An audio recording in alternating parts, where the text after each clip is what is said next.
Did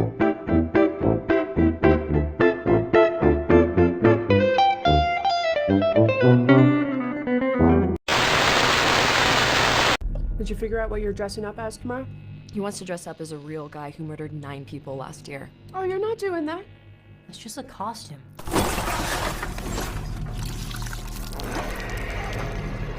You think that guy's still out there? What's up with you and this clown all of a sudden? You're like obsessed. They never found his body. What if he decides to come back here?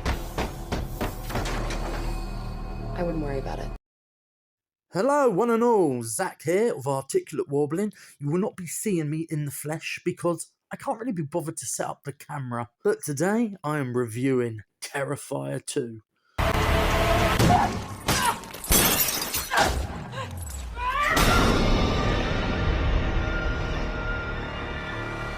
The sequel to the cult classic that was Terrifier. Or would we have to call it Terrifier 1? Maybe. So, let's just go in quick and fast. This movie is fucking insane. It is maximalist to the hilt. No, not even to the hilt. As soon as that blade goes in, Art the Clown will just like push you aside and go, well, he wouldn't say anything, but he would gesticulate that. He wants to push all of that implement, all of that weapon inside you. This film is crazy. It is bonkers. It is delicious. It has a weird Brian Yuzna feel to it, with the prosthetics and the colour and the blood and the almost cosmic semblance of it. Cosmic. So, Terrifier came out of the blue in 2018-17. It was a movie that, you know, Damien Leone, the director and writer and creator of Art the Clown and This World, alongside David Howard Thornton, through various fundraisers, various online Indiegogo, all the type of things that you make online so you can get investments from fans.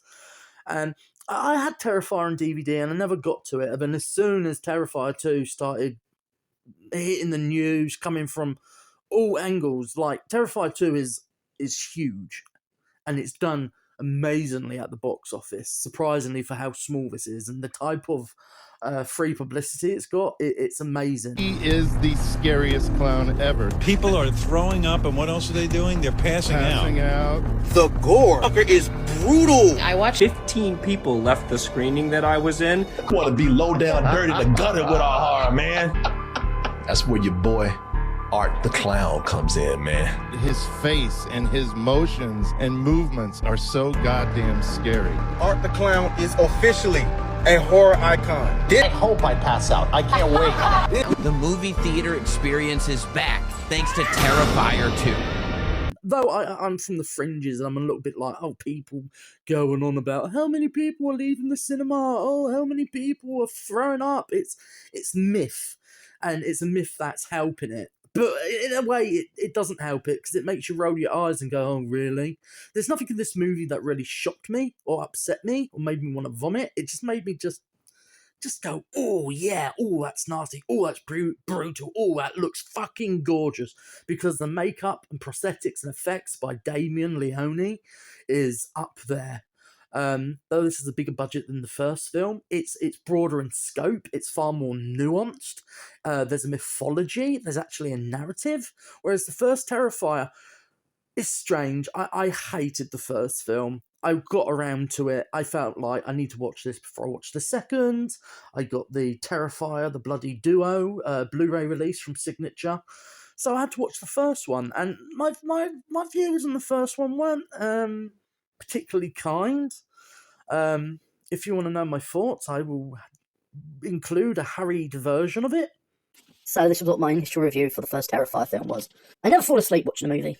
Never. Well done, Terrifier. You made me drift in and out of sleep. Hurrah, huzzah. Sadly, I'm still awake enough to witness the mess that this movie is. The film is led by a cast of actors, in quotation marks, who no doubt paid for their roles on this film's fundraise page for when it was in the stages of needing to get financed. Terrifier is a big thing at the moment due to the amazing success of its sequel, and I'm not here to bullshit you, the first film is BAD, bad. The writing is non-existent, the direction is amateur, the acting is, well, it can't even be labelled as acting. Terrifier boasts an impressive gore and makeup effects team, mostly from Damien Leone. Sadly, that's all it has. Oh, and a scary-looking clown, played with no doubt a weird demented relish by David Howard Thornton, who makes Art the Clown mildly amusing and entertaining, then it gets boring real quick. The novelty wears off within a few scenes. For a movie about a killer clown, there is no fear induced into the audience. Yes, all horror gore hounds will love the brutality, but I don't feel Art is unique enough or original enough for us to give a fuck. He is just a coolly visualised Halloween costume, that's all. But, with no tension and lack of character, and reason for the audience to care, the film is just a flip chart of kills and pathetic stalking. Hilariously lit and executed, and blocked. There's loads of hiding sequences in this movie that makes this film stand out, just how bad it is. The kookiness isn't weighed in on. It is just silly and amateur. This film isn't good, for all its small, sparse, decent parts, nor does it seem to be made to fit the now niche and beloved subgenre of horror, which is known as "it's so bad it's good," that category. It is dull, there is no tension, there is little to give two flying fucks about. All the characters are there to be picked off, at least make us care a little bit. Though the movie has been praised and upheld by a dedicated fan base, I can't understand why. There is no denying the amateurish nature of this film. Why does it stand out? There is potential in this crappy little feature, but not enough to make me lose all sense of taste and try and con people to the belief it's anything but good. Mostly the fan base consists of those that wanted to get behind the little guys of indie filmmaking, or in some vain and opportunistic hope to become friends of the makers of the films, to get an egg in, or rooting for the little guys because it's nice to be nice. I used to be like that, earning myself a producer credit for donating money to their indie funding pages. Then the people think you're a bank, and offer you an unearned credit to finance their bad movies. It's a warped and delusional system. It doesn't get you involved in the film or the industry, it just makes you skint and paying towards others making terrible movies. Look, it's not a movie in of itself, Terrifier, that you could say screaming for sequels. Alas, this little crap film has piqued some audience members' attentions and affections. It got a sequel, a very successful one too. The editing and assembled piece is jagged, messy, with no apparent plotline, and with it no cohesion. It is daft, undeliberately daft. I don't think the makers of this went in with the God's honest belief to make it as poorly made and shot and executed as it is, or as daft as it is very cringe. For all of its gore and blood, Terrifier is so bad it isn't even laughable. It's so bad it's not even good. Also, for me, Art is not scary, nor iconic. He is lame. There's very little to him. The acting is atrocious all around. Oh, did I already mention that? The 84-minute runtime felt triple that length. God help me for the 140-minute sequel. Terrifier is a hot thing in the horror sphere, a low-budget, grungy niche thing that has been touted as the next big thing, not helped by horror fans that favour spills, prosthetic-driven kills over an actual plot and a cohesive, nicely edited horror flick. I feel bad for this review, but I'm not going to lie, this clown shouldn't have left the circus. Oh, that's a bit harsh, isn't it? And, you know, I look at it differently now. The first movie wasn't the movie that the creators wanted to do, but it was all that they could do. They were limited. And, you know what, I'm glad it exists, because we wouldn't get a movie like Terrifier 2, which is fucking sensational. The cinematography, the score, the performances. Wow, fucking wow. And a movie this low budget, this, you know, indie and grunge, and so niche and cultastic. The sequel was birthed from a cult fervour and madness that was, you know, really behind Terrifier. Like, Terrifier didn't hit me in the way that the fanboys did, but it feels like this was a movie that Damien wanted to make to begin with, but he couldn't. So the movie of Terrifier 1 has kind of changed now that this second film has come out. It builds off things that are not so much introduced, but you've got a sense that, oh, I understand, limited budget, limited resources, limited scope to do what they really wanted to do. And without that first film, we wouldn't have this. And that first film is almost like a feature-length concept. Instead of a concept trailer or a Indiegogo campaign video, it's a campaign video for a better movie, because this is what it is. This movie is just out there. It's maximalist, it's brutal, it's colourful, it's gory, it's got Mario Bava colours, it's got a central performance from Lauren Lavera, which is it's sensational. Obviously, Damien came away from the first one. He's like, okay, there's a fervour, there's a heat for this, and whilst this bitch is in season, let's fucking create whilst we can. And it took a while, but he got the finances, and luckily, this film got made, and it's testament to the passion and the dedication. Like, Damien's come at this and he's like, I need to make it more nuanced. I need to give people a reason to give a fuck about character deaths, give it some depth. And though what reviews I have watched, people have criticised the length, I wouldn't have it any other length. You need that time. It's funny, the first Terrifier, I was just bored shitless. And coming away from the first one and knowing that the second one was 140 minutes, my initial idea of, whoa, a low-budget indie film that long? And that epic in scope? Wow, that changed into, if it's anything like that 84 minutes of absolute amateurism that was Terrifier 1, keep me out. I'm not watching 140 minutes of what was introduced in Terrifier. And I'm not going to lie, I still do not like Terrifier 1. I think it's not that good. I think everything that it strives to be is better here. It's cosmic. It's got a mythology, a growing mythology, as ridiculous as it is, as much as it goes into the avenues of Excalibur type sword and sorcery stuff. And also, what I prefer about Art the Clown is as a supernatural force, a being of evil rather than just a slasher clown. So what saved the first film minorly for me at the end was, oh, he's a supernatural being, he is a force of nature, and with a force of nature you need the essence of good, and the essence of good in this is, of course, angel versus devil. And it's clever. The symbology was there from the beginning, but it didn't dawn on me until it was leading up to its natural conclusion.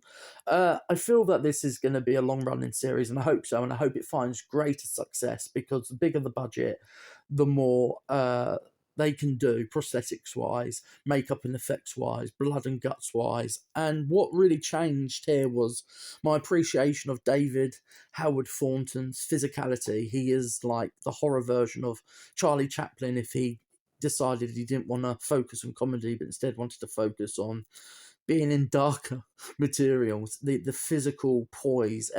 People have said, "Oh, it's threatening." I don't think it is. It's joyful. It's joyful sadisticness.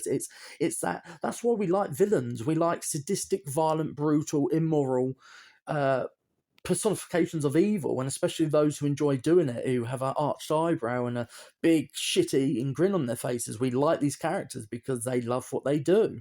They're not conflicted. They are evil incarnate, and I like that about this. And I like that he's silent, and that all you need is the prosthetics and the performance beneath. But there's a lot more of art here. There's a lot more going on. The humour, the conveyances. You get a real sense of what a shit this guy is. And though there is very vague allusions to his childhood or what led to this, vague in the sense of nothing at all, but vague enough that you fill in the gaps. It's so good. Everything just works, and I absolutely loved it, and I give it 5 stars. Can you believe it? I gave Terrifier 1 star, and the sequel gets 5. If you want to watch Terrifier, watch it as this. This is the Terrifier. Terrifying 2016, 2017, 2018, that grey area of when the first film was released. It's not essential because all the gaps are filled with this. This is the movie that they wanted to make and they've done. It's far more nuanced, better performances, and you give a fuck, and it is just beautifully done, and it's brave and it's innovative in the audacity of, I'm going to do a 140-minute length sequel to a cult niche underground movie, and this has made 11 million at the box office.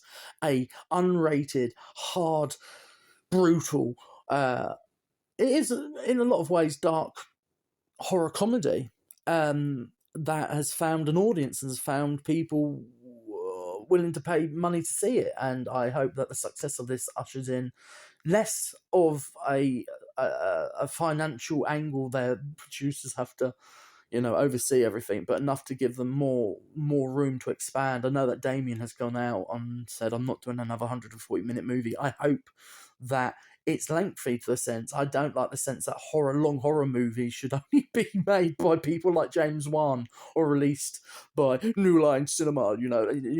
Horror movies don't have to be short. I know people are averse to the length of it. I know this has been criticised, but I think it's perfect length. It breezed by. I mean, I did have to stop it on occasion for piss breaks and tummy shame breaks. Tummy shame breaks being needing to shit every other 10 minutes. Not that you need to know that, but I've shared that. Anyway, shit everywhere. Done in an artful way. See? Artful. That was clever. Anyway, watch this, buy it, support it. It's out there. It's one of the best colourful, camp, niche, cultastic horror films you'll see in a while. And I like where it's going, the mythology, the supernatural elements, the larger-than-life absurdity of it all. And I like that they leaned into the daftness of it. Whereas before, the daftness wasn't daft because... It was daft because some of the blocking and setups just didn't work. It just felt amateurish, but completely different film from the first movie. all apart from the makeup and the lead character. But David deserves a lot of praise for his performance, because what he conveys is an icon. And I like the very Elm Street-esque nature of dreams and almost precognitions and premonitions and familial neuroses translating into being part of this greater cosmic arty, devilish world. It's out there, and it's obvious that every idea that Damien had, he's like, I'm just going to put into this film, just in case this is the last Art the Clown film. It felt a lot like what Zack Snyder did with his Snyder Cut. He's like, look, I've been given this opportunity to go bigger, better, badder. They never anticipated the success of this, but luckily word of mouth has worked, and the myth and rumor of people fainting and passing out and vomiting was enough to get people going, oh, that's interesting. And, something like this hasn't really been achieved since 2004's The Passion of the Christ. Everyone went to see Passion of the Christ because apparently it was meant to be so disgusting. And I recall watching Passion of the Christ myself and wincing. And whereas now I watch it and I'm like, yeah, that's beautifully done, beautifully executed. Says, mwah. But yeah, remember to like, share, and subscribe. It would mean a lot.